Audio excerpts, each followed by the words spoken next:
முகமது சித்திக் பேசும்போது மணியத்தை பற்றி பேசும்போது இஸ்லாத்துல ஏற்றத்தாழ் இல்லைன்னு சொன்னாங்க. இஸ்லாத்தை பொறுத்தவரை ரசூலுல்லாஹ்வும் அவங்க குடும்பத்துக்கும் ஜக்காத்து கொடுக்கூடாதுன்னு சொல்லிட்டு சட்டம் இருக்குது. சட்டம் இருக்குதோ அது இஸ்லாமிய முறை. இன்னைக்கு வரையும் கூட அவங்களுடைய சந்தேகங்கள் இருக்க தான் செய்வாங்க. இன்னைக்கு வரையும் அவங்களுக்கு கொடுக்கூடாதா கொடுக்கலாமா? ஏன் அந்த மாதிரி ஒரு ஏற்றத்தாழ்வு இருக்க தான் செய்யுது? அது விளக்கணும். பிறப்பின் அடிப்படையில ஏற்றத்தாழ்வு கிடையாது. நடத்த அடிப்படையில தகுதி அடிப்படையில ஏற்றத்தாழ்வு உண்டு. ஒரு படிச்சவனும் படிக்காதவனும் சமம் கிடையாது. படிச்சவன் சிறந்தவன், படிக்காதவன் சிறந்தவன் இல்ல. ஒழுக்கம் உள்ளவனும் ஒழுக்கம் கெட்டவன் சமம் கிடையாது. தான தர்மம் செய்கிற வள்ளலும் கஞ்சன் சமம் கிடையாது. அப்படி நிறைய தகுதிகளால் ஒரு மனிதன் உயர முடியும், ஒரு மனிதன் தாழ முடியும். இந்த தகுதிகள் எல்லாம் அவன் சம்பாதிக்கிறது. பிறப்புல வசந்தவன் என்பது அவன் சம்பாதிக்கிறது இல்ல. ஒரு குடும்பத்தில் அவன் பிறக்கிறது, நம்ம இந்த குடும்பத்தில் பிறக்கணும்னு பிளான் பண்ணி அதுக்காக உழைச்சா நம்ம போய் ஒரு குடும்பத்தில் பிறக்கிறோம். ஒரு குடும்பத்தில் பிறக்குதல் என்பதுல அவனுடைய உழைப்பு எதுவுமே கிடையாது. அதனால அது ஒரு தகுதியை காட்டாது, நடத்தை தான் தகுதியை காட்டும் என்கிற ஒரு அழகான சித்தாந்தத்தை இஸ்லாம் உலகத்துக்கு சொல்லுகிறது.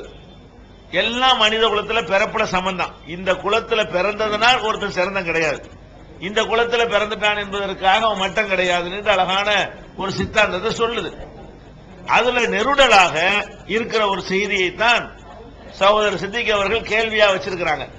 என்ன கேட்கிறாருன்னு கேட்டா, இப்ப ஜக்காத்துன்னு இருக்குது, அது ஏழைகள் பயன்படுவதற்காக வேண்டி மார்க்கத்தில் கொடுக்கப்படக்கூடிய ஒரு தர்மம். இந்த தர்மத்தை ஏழையா இருக்கிற எல்லாரும் வாங்கணும்னு சொன்னா அது நியாயம்.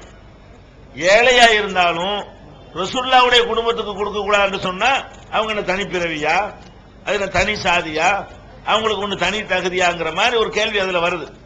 ஜக்காத்து ஏழைக்கு கொடுங்க, பணக்காரனு கொடுக்காதீங்கன்னா அது ஓகே. அது நம்ம பிறப்பின் அடிப்படையில் வேறுபடுத்தல.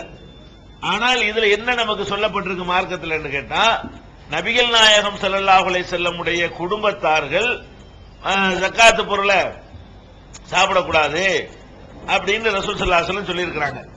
அப்ப இதுல என்ன வருதுன்னு கேட்டா, அவங்க ஒரு தனி ஒரு படைப்பு மாதிரியும், நம்ம ஜக்காத்து ஒரு அசிங்கமானது, இவங்க வாங்கக்கூடாது, மற்றவங்க எல்லாம் வாங்கிட்டு கவலைப்படலாம், ரசூலுல்லாஹ் குடும்பம் மட்டும் வாங்கி கவலைப்படக்கூடாது, இப்படிங்கிற மாதிரி தெரியுது என்பதுதான் அவருடைய கேள்வி. ஆனால் இது ஒரு அடிப்படையான ஒரு விஷயத்தை விளங்கிக் கொள்ளணும். இப்படி இது பார்க்கிற விஷயம் கிடையாது. ஜக்காத்து என்பது நம்ம வாழ்கிற இந்த நாட்டில் ஒரு இஸ்லாமிய செட்டப் இல்லாத காரணத்தினால நம்மளா ஜக்காத்து கொடுத்துக்கிறோம். உண்மையில ஜக்காத்து என்பது அந்த காலத்தில் இஸ்லாமிய சரியான முறை பிரகாரம் இஸ்லாமிய அரசாங்கம் கட்டாயமாக அதை வசூல் பண்ணும், பைத்துல் மால்ல கொண்டு வைக்கும், அதுல சேர்த்து வைத்து அதன் மூலமாக என்ன செய்வாங்க, விநியோகம் செய்வாங்க. பைத்துல் மால் வழியாகத்தான் ஜக்காத்துகள் எல்லாம் கொடுக்கப்பட்ட அரசுடைய கண்ட்ரோல் அது இருக்கும். இப்பவும் சரியான ஜக்காத்து கொடுக்கிற முறை என்ன? அரசாங்கம் இல்லைன்னு சொன்னா நம்ம கூட்டு முறையில திரட்டி ஒரு ஜமாத்துல ஒரு தலைமையில ஒரு இடத்துல வைத்து அப்படி விநியோகம் பண்ணுவதுதான் ஜக்காத்துங்கிற ஒரு முறை. நபிகள் நாயகம் ஸல்லல்லாஹு அலைஹி வஸல்லம் என்ன அதுல பார்க்கறாங்கன்னு கேட்டா, நம்ம குடும்பம் என்று சொல்லி அத காரணம் காட்டி மற்றவங்களுக்கு கிடைக்கிற ஹக்கை யாரும் பறிச்சிடக்கூடாது அப்படிங்கிறதுக்கு தான் என்ன பண்றாங்கன்னா, என் குடும்பத்தார் இந்த அரசாங்க நிதியில எதுவும் வாங்கிறாதீங்க, அது கூடாது, ரசூலுல்லாஹ் பிள்ளை கொடுப்பா, ரசூலுல்லாஹ் குடும்பத்துக்கு கொடுப்பாமாங்க, எல்லாம் அங்கேயே போய் சேர்ந்துரும். அப்ப மற்றவங்களுக்கு கிடைக்காம போயிடும். இப்ப ரசூல் ஸல்லல்லாஹு அலைஹி வஸல்லம் உதாரணத்துக்கு எடுத்துக்கிறீங்களேன், ஒரு 10 பிச்சைக்காரன் உங்க வீட்டு வாசல் நிக்கிறான், ஒருத்தன் ரசூலுல்லாஹ் குடும்பத்துக்காரன் வாங்கலான்னு வைங்க, ரசூலுல்லாஹ்வுடைய குடும்பத்தார் ஜக்காத்து வாங்கலாம் அப்படின்னு வைத்துக் கொண்டால் நிக்கிறான். அவன் தன்னுடைய குடும்பத்தை சொல்லி கேட்கிறான், நீங்க யாரு கொடுப்பீங்க? ரசூலுல்லாஹ்வுடைய குடும்பம். ரசூலுல்லாஹ்வுடைய குடும்பம் அவரு கொடுப்பா, ஒரு ஆளுக்கு தான் உங்களால கொடுக்க இயலும், நீங்க யாரு கொடுப்பீங்க? 9 பேர் கொடுக்க மாட்டீங்க. அடுத்த வீட்டுக்கு 10 பேர் போறாங்க, அவன் யாருக்கு தான் கொடுப்பான்? ரசூலுல்லாஹ்வுடைய குடும்பம் அங்க கொடுப்பாமா, அதே 10 பேர் அடுத்த வீட்டுக்கு போறான், அப்போ யாருக்கு தான் கிடைக்கும்? அப்ப ரசூலுல்லாஹ்வுடைய குடும்பம் என்கிற ஒரு தகுதியை வச்சு பணம் சம்பாதிக்க வழிவகுத்தால் மற்ற ஏழைங்க பாதிக்கப்படுவாங்க. அந்த உயர்வு தாழ்வு கற்பிக்கிறது அல்ல இதுல நோக்கம்.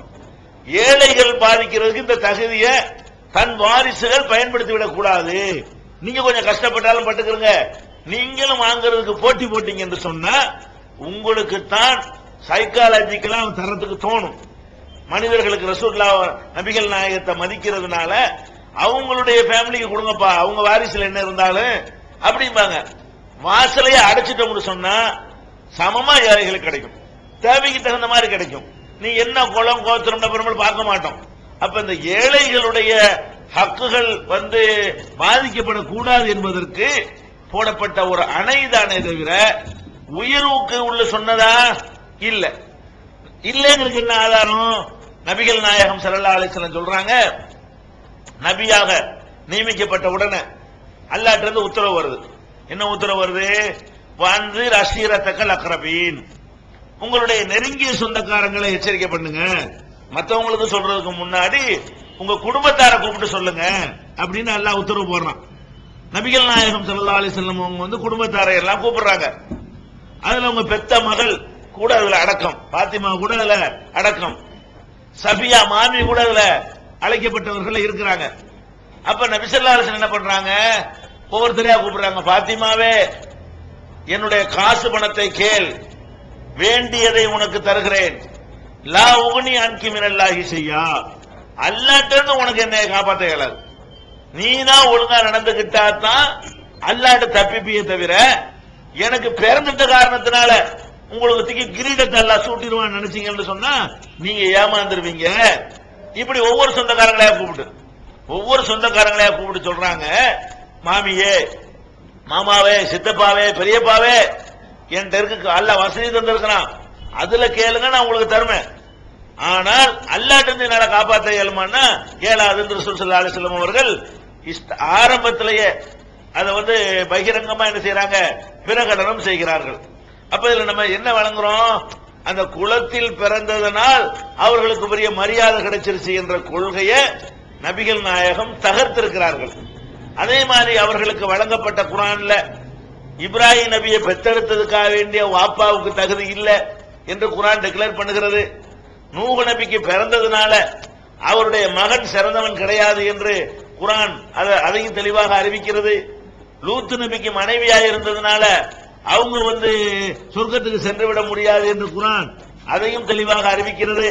அப்படிப்பட்ட ஒரு மார்க்கத்தை ரசூல் ஸல்லல்லாஹு அலைஹி வஸல்லம் சொன்னாங்களே தவிர என் குலத்தார்கள் சிறந்தவர்கள் உயர்ந்தவர்கள் என்கிற கருத்துல ஒரு அறிவிப்பு அவங்க செய்யல. அவங்களும் நம்மளும் சமந்தான். நபிகள் நாயகம் ஸல்லல்லாஹு அலைஹி வஸல்லம் குலத்தை சேர்ந்தவங்களா இருந்தாலும் மற்ற குலத்தை, நேற்று இஸ்லாத்துல ஒருத்தன் வருவான குலமே அவனுக்கு இருக்காத அவனா இருந்தாலும் அது பிறப்பில் ரெண்டு பேரும் சமந்தான். நடத்தையில இவன் நல்ல நடத்தையா இருந்து ரசூல் ஸல்லல்லாஹு அலைஹி வஸல்லம் குடும்பத்தில் உள்ளவன் ஷைத்தானா இருந்தான்னு வைங்க, இவன் தான் சிறந்தவன், அவன் சிறந்தவன் இல்ல. அப்படி சொல்லக்கூடிய ஒரு மார்க்கம் இந்த பொருளாதார விஷயத்துக்கு மட்டும் இப்படி சொன்னதற்கு காரணம் மற்றவங்களுடைய ஹக்கு ஏழைகளுடைய ஹக்கு பறிக்கப்படக்கூடாது, அதுதான் அது நோக்கம், உயர்வுக்கு அல்ல.